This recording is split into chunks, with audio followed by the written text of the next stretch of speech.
Alright, second take because I forgot to turn on the audio the first time. 3, 2, 1. What's up everyone? Welcome back to the channel. If it's your first time here, my name is Matthew Lay. I'm a youth leader, a part of TNTT. We're a Vietnamese Eucharistic youth movement, of Vietnamese youth growing up together in the Catholic faith. Now throughout the past week, I finally figured out a name for this new series, and we're gonna call it Spiritual Sundays. Alright, maybe not that exciting, but I think it's cool. Now before we get into it, I want to announce the winner of last week's giveaway. And the winner is my sister, who lives in Texas. So I don't know how I'm delivering boba to her.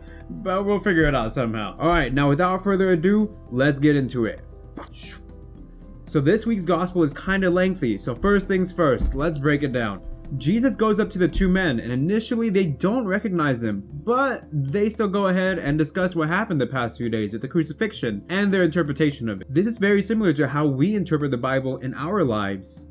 We take our life experiences, read the gospel, and try to interpret what the gospel is saying specifically to us. The second thing is this. Later on in the gospel, when the disciples finally invite Jesus to come eat with them, we see two important things. The first thing is, when they initially brought Jesus in, he was still a stranger to them. They didn't know who he was. This is kind of like an analogy for our lives. Even though we may not know people completely at first, we should still try to get to know them and invite them into our lives. Another thing is, if someone doesn't completely know about the church or hasn't grown up with it, but they might be curious, then we can invite them in. Or we can introduce the idea to them. The second thing that we saw from the disciples is that they recognized Jesus.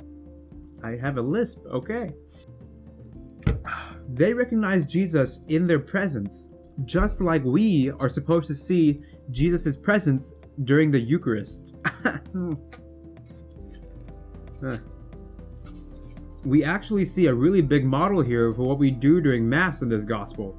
And one of the important things to remember is that during the time of the Eucharist, we should invite Jesus into our lives and to enter within our soul to guide us, just as the disciples invited Jesus into their home to eat with them. We also have to acknowledge Jesus' presence with us when we have the Eucharist. It's a very important part. Alright, now after we broke down the gospel, let's do life connection. When was the last time that we had a difficult thing in our lives? Something in school, something in our work lives? It may be going on right now. Especially with the coronavirus going on, there are a lot of unprecedented issues coming up. These disciples from the gospel too also felt depressed. But once they invited God into their hearts, they were able to release a lot of that depression and they felt a lot better. We too should remember to invite Jesus into our lives throughout any problems that we may have throughout the day. Inviting Jesus into our lives can come in many different forms.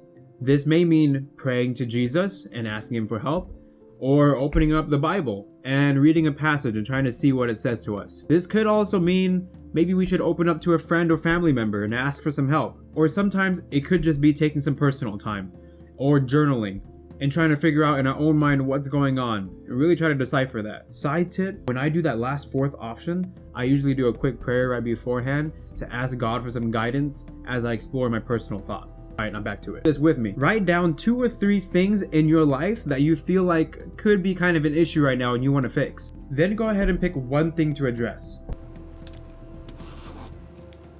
Now look at what God might be trying to tell you in that issue.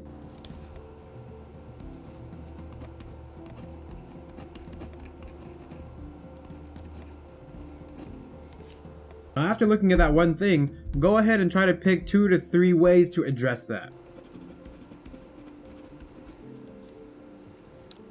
Now that you found multiple ways to address it, go ahead and pick 1 or 2 things that you can actually do this week. Let's see, I'm already working out a lot, like 5 to 6 times, so I'm not going to do this. I'm already doing this quite a bit, so I'm going to track my macros and see if I can hit my dietary needs a lot more. Now remember, this is an action item, so you gotta go and do it. Try to pick something that's not too hard to do at the beginning and is easy to start off with. And finally, one more line that I want to leave you guys with for the week. In difficult situations, remember that God is always there. We just gotta look for him.